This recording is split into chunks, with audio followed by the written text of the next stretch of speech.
बच्चों, आज का जो हमारा चैप्टर होने वाला है वो होने वाला है क्लास 10th इलेक्ट्रिसिटी। तो क्लास 10th इलेक्ट्रिसिटी में पढ़ने वाले हैं आज हम चैप्टर की स्टार्टिंग से। तो चैप्टर की स्टार्टिंग से हम इलेक्ट्रिसिटी पढ़ेंगे। तो सबसे पहले हम चैप्टर के नेम से ही पता लगाएंगे कि क्या है इस चैप्टर में। ये क्लास 10th फिजिक्स का एक चैप्टर है electricity. First of all electric का मतलब क्या होता है बेटा? इलेक्ट्रिक को हम बोलते हैं चार्ज। क्या बोलते हैं? चार्ज। और सिटी का मतलब होता है एक दुनिया, जिसको बोल देते हैं सिटी। मतलब इस चैप्टर में हम चार्ज की एक दुनिया को पढ़ने वाले हैं। तो सबसे पहला ही हमारा कंटेंट आ गया है चार्ज के बारे में कि चार्ज क्या होता है। What is charge? आप सभी बचपन में भी पढ़ा होगा चार्ज के बारे में, वैसे भी फैमिलियर होंगे इस नाम से चार्ज के बारे में। चार्ज होता क्या है? बेसिकली 2 टाइप्स के होते हैं चार्ज। हम सभी जानते हैं कितने टाइप्स के होते हैं? 2 टाइप्स के, पॉजिटिव एंड नेगेटिव। अब क्या करते हैं ये चार्ज? देखिए, चार्ज की एक प्रॉपर्टी होती है। प्रॉपर्टी में क्या बोलते हैं हम इसको? अगर ये सेम टाइप के हैं, जैसे कि पॉजिटिव और पॉजिटिव हैं, तो वो एक दूसरे से रिपेल करते हैं। क्या करते हैं? रिपेल। अगर वो डिफरेंट टाइप के हैं, किस टाइप के हैं? डिफरेंट टाइप के, तो वो एक दूसरे से क्या करेंगे? अट्रैक्ट। ये हमने बता दिया आपको कि क्या सेम टाइप के चार्ज जो करेंगे रिपेल, और डिफरेंट टाइप के चार्ज क्या करेंगे? अट्रैक्ट। क्लियर? सो चार्ज की डेफिनेशन क्या हुई बेटे? इट इज द प्रॉपर्टी, एक की प्रॉपर्टी होती है, it is the property in which force of attraction and repulsion take place. ठीक है, जिसमें फोर्स ऑफ अट्रैक्शन और रिपल्शन होती है एक दूसरे में। क्लियर? और मैंने आपको क्या बात बताई? Same charge, it means positive positive या negative negative are repel each other. क्या करेंगे? एक दूसरे से रिपेल करेंगे। और डिफरेंट टाइप के चार्ज, अगर हम डिफरेंट टाइप के चार्ज की बात करें, पॉजिटिव एंड नेगेटिव, ये एक दूसरे से क्या करेंगे? अट्रैक्ट करेंगे। क्या करेंगे? अट्रैक्ट, मतलब एक दूसरे की तरफ आकर्षित होंगे। और चार्ज को बेटा हम रिप्रेजेंट करते हैं क्यू से, कैपिटल क्यू से हम चार्ज की सिंबॉलिक रिप्रेजेंटेशन करते हैं। और जो इसकी यूनिट होती है वो क्या होती है बेटे? कूलम। क्या होती है? कूलम। कूलम एक हमारे साइंटिस्ट थे जिन्होंने चार्ज के बारे में बताया था, तो इसलिए उन्हीं के नाम पर इसकी यूनिट है कूलम। इतनी बात क्लियर होगी? तो इलेक्ट्रिसिटी में बेसिक्स जो मैंने आपको बताया है, सबसे पहले चार्ज, वो क्लियर हो गया। चलिए, इसके बाद हम पढ़ेंगे इलेक्ट्रिक करंट के बारे में। इसके बारे में पढ़ेंगे इलेक्ट्रिक करंट। पॉज करके वीडियो को जल्दी से नोट डाउन कर लो। मैं इतना रब कर रहा हूं ब्लैक बोर्ड।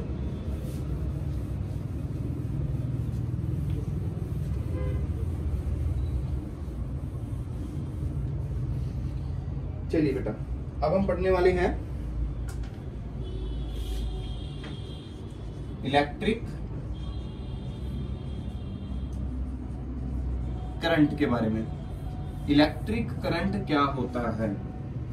इलेक्ट्रिक का मतलब बता दिया ना मैंने आपको, चार्ज होता है, जो कि आपको अभी लास्ट टाइम अच्छे तरीके से क्लियर हो गया होगा। तो हम समझते हैं इलेक्ट्रिक करंट क्या होता है। देखिए, आसपास सभी ने नदी देखी होगी, रिवर देखी होगी। रिवर में बेटा क्या फ्लो करता है? वाटर। क्या फ्लो करता है? वाटर। वाटर फ्लो कर रहा है यहाँ पर, flows. Clear? With respect of time. तो सिमिलरली क्या होता है? एक वायर होती है बच्चे। क्या होती है? वायर। इस वायर के अंदर चार्ज फ्लो करते हैं। क्या करते हैं? चार्ज फ्लो करते हैं। उन्हीं को हम क्या बोलते हैं? Electric current. Flow of charge is known as electric current. जैसे कि एक रिवर के अंदर पानी का चलना, पानी का फ्लो करना, वैसे ही एक वायर के अंदर चार्जेस का फ्लो करना is known as electric current. चलिए, इसकी डेफिनेशन क्या होगी? The amount of charge flows through a particular area through a area, through area लिख दो, through an area in unit time, in unit time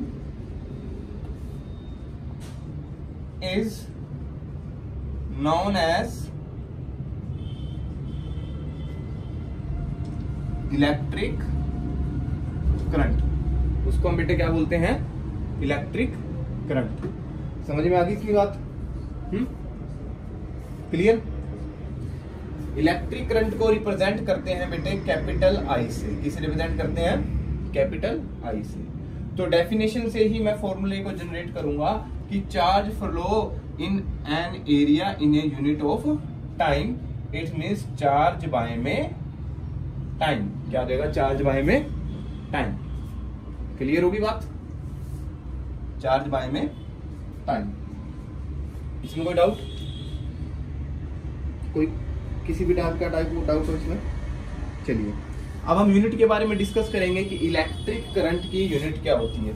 बेटे जो इलेक्ट्रिक करंट की unit होती है वो होती है एम्पियर, जिसको हम किससे रिप्रेजेंट करते हैं? इस एम्पियर साइंटिस्ट थे जिन्होंने इलेक्ट्रिक करंट की स्टडी दी थी, तो वहीं से इनका नाम आया ampere law of electric current, which is known as electric current. Clear होगी बात?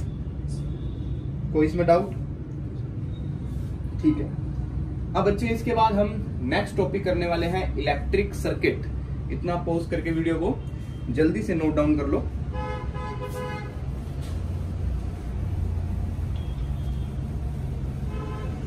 अब हम पढ़ेंगे इलेक्ट्रिक सर्किट के बारे में।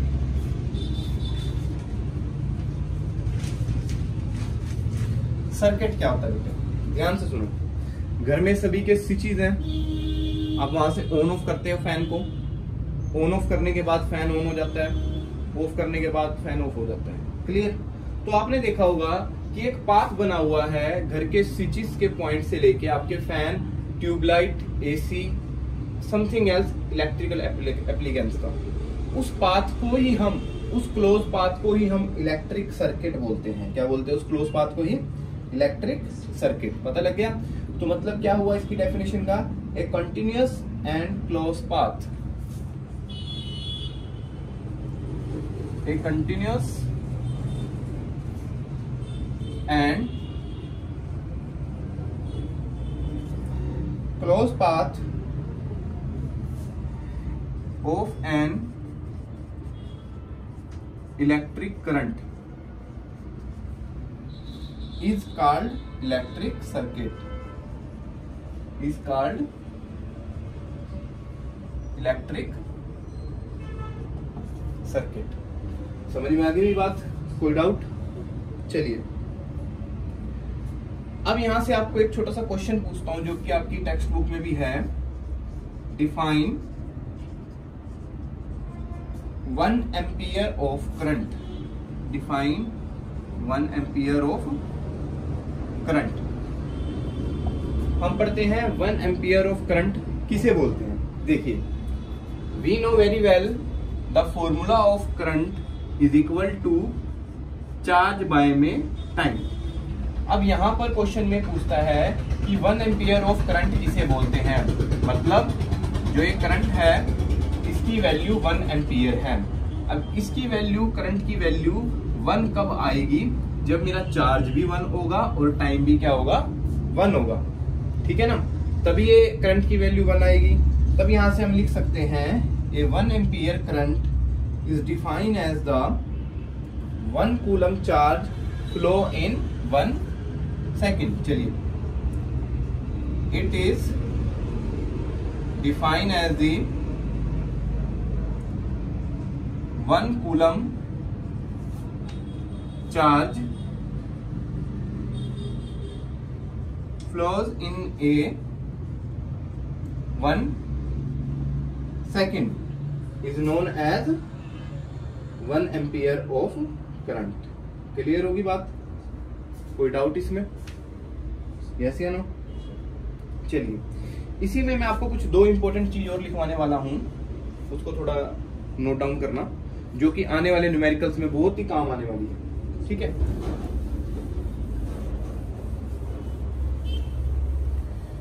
देखिए कुछ वैल्यूज हैं जो आपको लर्न करनी है। कौन सी वैल्यू है? 1 micro ampere, sorry 1 milli ampere and 1 micro ampere. इस यू शेप को देख रहे हो, इसको बोलते हैं माइक्रो। क्या बोलते हैं? माइक्रो। और इसे क्या बोलते हैं हम? मिली। क्लियर? 1 मिली एम्पियर बेटे 10 की पावर -3 एम्पियर की इक्वल होती है, और 1 माइक्रो एम्पियर 10 की पावर -6 एम्पियर के इक्वल होती है। ये 2 इंपॉर्टेंट वैल्यूज हैं, इनको अच्छे से लर्न कर लेना, क्योंकि जो आने वाले न्यूमेरिकल है, अपकमिंग न्यूमेरिकल्स, उसमें जब ये माइक्रो और मिली आ जाएगी तब आपको किसी भी टाइप की कंफ्यूजन ना हो। क्लियर? चलिए अब हम न्यूमेरिकल करते हैं बेटा इलेक्ट्रिक करंट के बेस के ऊपर। मैं न्यूमेरिकल नोट डाउन कर देता हूं। चलिए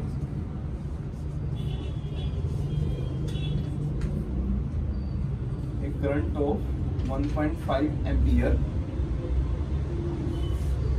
is drawn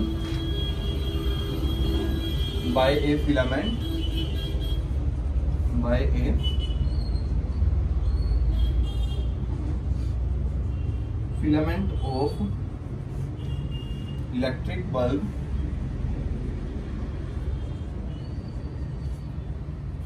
of electric bulb in 10 minutes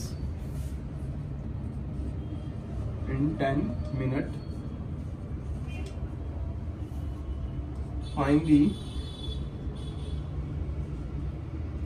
amount of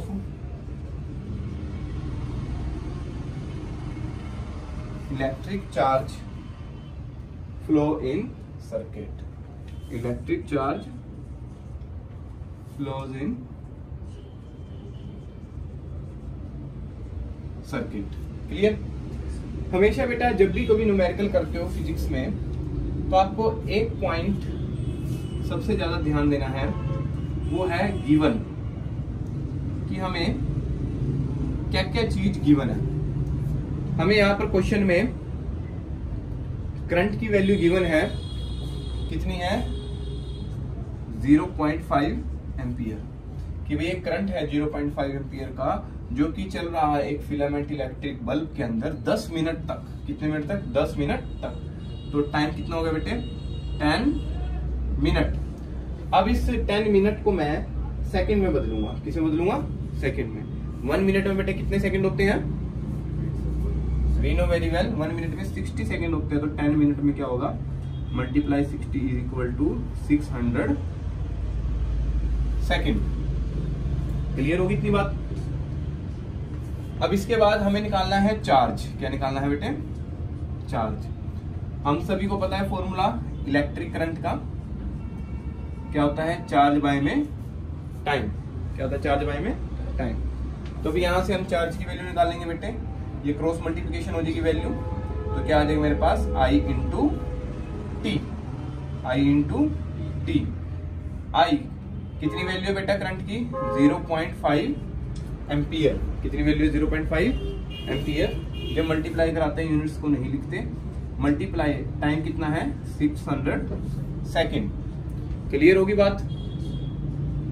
अब इसको जब हम सोल्व करेंगे, इसको पॉइंट का 10 नीचे आ जाएगा, इस 1 से ये कट गया, तो कितना आता है? 300 कूलम। कितना आता है? 300 कूलम। क्लियर होगी बात? हमारे पास वैल्यू कितनी आती है? 300 कूलम।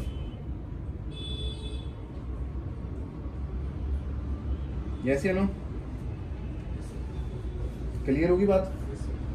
चलिए अब इसके बाद आगे बढ़ेंगे हम। नेक्स्ट टॉपिक है हमारा पोटेंशियल डिफरेंस। इस चैप्टर में हम नेक्स्ट टॉपिक जो पढ़ने वाले हैं आज के लेक्चर में, उसका नाम है पोटेंशियल डिफरेंस। होपफुली जितना मैंने करवाया वो क्लियर हुई होगी आपको बात।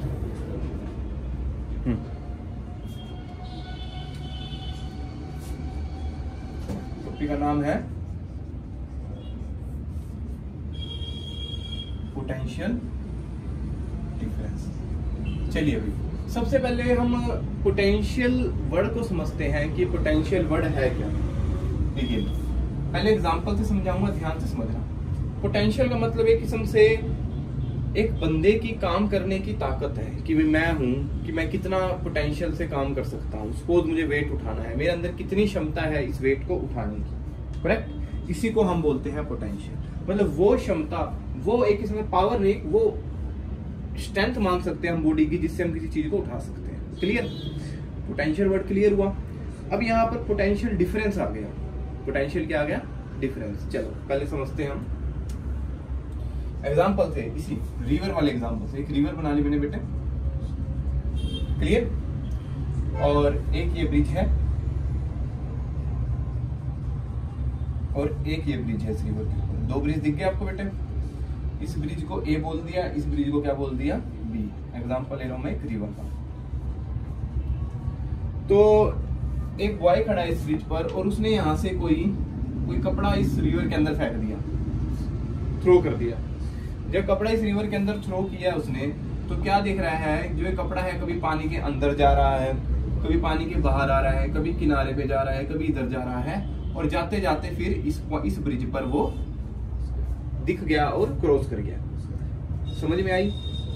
अब यहाँ पर जो ये कपड़ा है वो क्या कर रहा है? जो एक छोटा सा पीस लिया कपड़े का हमने एग्जाम्पल के रूप में, वो वर्क कर रहा है एक नदी में आके, काम कर रहा है। एग्जैक्टली यही होता है। क्या होता है कि हमारे पास एक सर्किट है, क्लियर। इस सर्किट के अंदर मैं इसको कनेक्ट करता हूं एक बैटरी से, क्लोज पाथ हो गया ना। जब करंट फ्लो होना स्टार्ट होगा, करंट फ्लो होना क्या होगा? स्टार्ट होगा।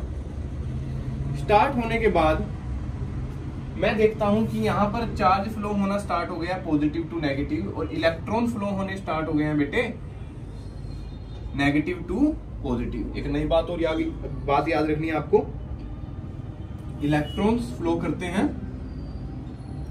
नेगेटिव टू पॉजिटिव, ठीक है, और करंट फ्लो करता है पॉजिटिव टू नेगेटिव। समझ गए?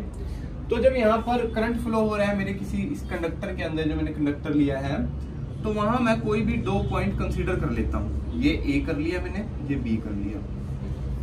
तो इस ए और बी पॉइंट पर जो चार्ज ने वर्क किया है, वर्क, एक कंडक्टिंग वायर या कंडक्टर के अंदर जब वो किसी बैटरी से कनेक्ट हो जाता है बच्चों, तब किसी भी दो पॉइंट को कंसीडर करके हम ये चेक कर सकते हैं कि चार्ज ने इन दो पॉइंट पे कितना वर्क किया है। उसको बोलते हैं पोटेंशियल डिफरेंस। क्या बोलते हैं? जरूरी नहीं है दो पॉइंट यहाँ पर हैं, यहाँ भी हो सकते हैं, यहाँ भी हो सकते हैं, यहाँ भी हो सकते हैं, यहाँ कहीं मर्जी हो सकते हैं दो पॉइंट। बस उस दो पॉइंट पे मैं ये देखना चाहता हूँ कि जो चार्ज है वो कितना वर्क कर रहे हैं। क्लियर? उसको हम क्या बोलते हैं? Potential difference. चलिए, समझ में आ गया होगा। अब इसकी डेफिनेशंस वगैरह हम करते हैं बेटे अच्छे तरीके से।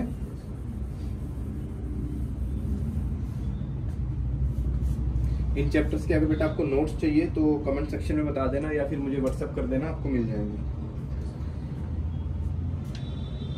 चलिए, डेफिनेशन में क्या लिखेंगे? It is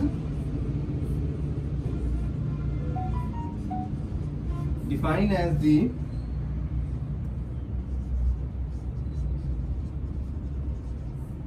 potential difference between two points in electric circuit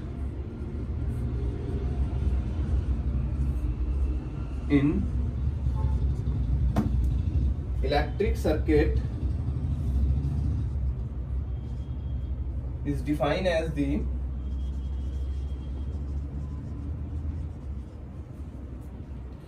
amount of work done a unit charge,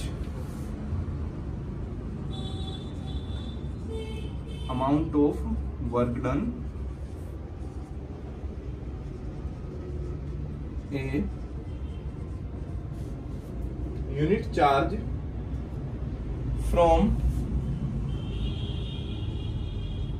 one 0.2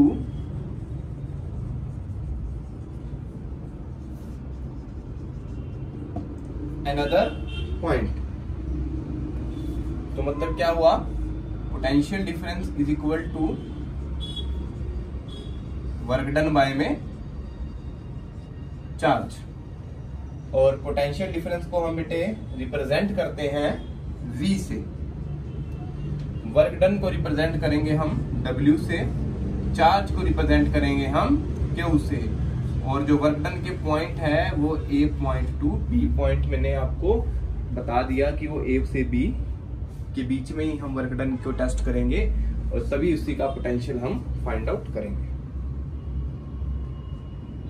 clear होगी बात? चलिए,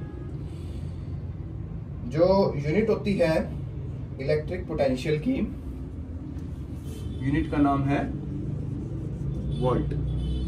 V से क्या रिप्रेजेंट करता है? वोल्ट। क्लियर होगी बात? पोटेंशियल डिफरेंस में कोई प्रॉब्लम? अब एक बेटा डिवाइस होता है जिसका नाम है वोल्टामीटर। क्या है? वोल्टामीटर। ये वोल्टामीटर वो डिवाइस होता है, वो इंस्ट्रूमेंट होता है जो पोटेंशियल डिफरेंस को फाइंड आउट करता है। पोटेंशियल डिफरेंस को क्या करता है? Find out. क्लियर? और हमेशा वो सर्किट के अंदर पैरेलल लगेगा। It's always connected to a circuit in parallel. ठीक है?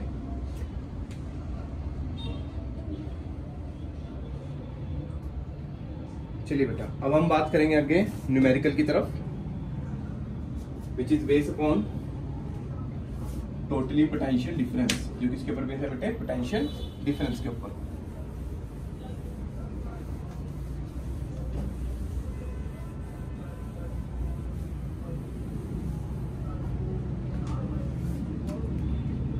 अब हम बात करने वाले हैं numerical which is based upon potential difference. Note down कर लो साथ साथ।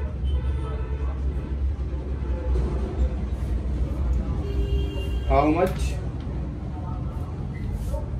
Work is done in moving A charge of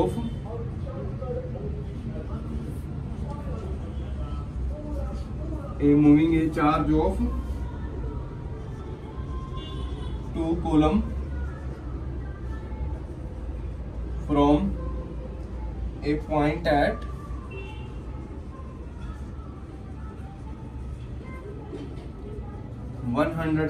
volt to 128 volt. कितना वर्क डन होगा जब कोई चार्ज मूव कर रहा है 2 कूलम जिसकी वैल्यू है फ्रॉम एक पॉइंट से 112 वोल्ट, और सेकंड जो पॉइंट है वो कितना होगा? 128 वोल्ट। मतलब क्या होगा बेटे? हमें यहाँ पर गिवन क्या क्या है, सबसे पहले गिवन लिख लेंगे। जो चार्ज है वो कितना गिवन है अपने को? 2 कूलम। क्लियर? V1 कितना गिवन है फर्स्ट पॉइंट पर? 118 वोल्ट। V2 कितना गिवन है? 128 वोल्ट। क्लियर होगी? अब ये 2 कूलम चार्ज एक पॉइंट पे तो इतना आ रहा है 118 वोल्ट जब मैंने वोल्टामीटर से चेक किया, और दूसरे पॉइंट पर इतना आ रहा है 128 वोल्ट जब मैंने चेक किया। क्लियर? मुझको निकालना है वर्क डन। पोटेंशियल का फॉर्मूला था वर्क डन बाय में चार्ज। अब यहां से वर्क डन की वैल्यू क्या होगी बेटा? जब क्रॉस मल्टीप्लिकेशन होगी V इंटू क्यू। तो मैं सबसे पहले जो वर्क डन निकाल लूंगा W1 V1 इंटू क्यू। क्या होगा? V1 की वैल्यू कितनी है? 118 और चार्ज की वैल्यू कितनी है? 2। क्लियर? सिमिलरली मैं वर्क डन निकाल लूंगा सेकंड पोटेंशियल के लिए V2 इंटू क्यू। V2 की वैल्यू कितनी है? 128 और चार्ज की वैल्यू कितनी है 2। ठीक है बेटे, इतनी बात समझ में आई। अब जब मैं W1 की वैल्यू निकालूंगा, इनको सोल्व करेंगे। 118 इंटू 2 किसके इक्वल आएगी बेटे 236, और वर्क डन की जो यूनिट होती है बेटे वो होती है जूल। क्या होती है joule. Similarly work done of second potential के निकालेंगे। 128 multiply 2 is equal to 256 joule. Clear होगी भाई, कोई डाउट इसमें? चलिए, आज की इस वीडियो में हमने इलेक्ट्रिक करंट पढ़ा, इलेक्ट्रिक सर्किट पढ़ा, पोटेंशियल डिफरेंस पढ़ा और उसके बेस के ऊपर ये न्यूमेरिकल पढ़ा। तो बेटे कोई भी डाउट हो आप मुझे बता सकते हो। आने वाली नेक्स्ट वीडियो में हम आगे पढ़ेंगे इस चैप्टर की सेकंड लेक्चर के में नाम होगा कंटेंट। आज के लिए इतना ही, थैंक यू।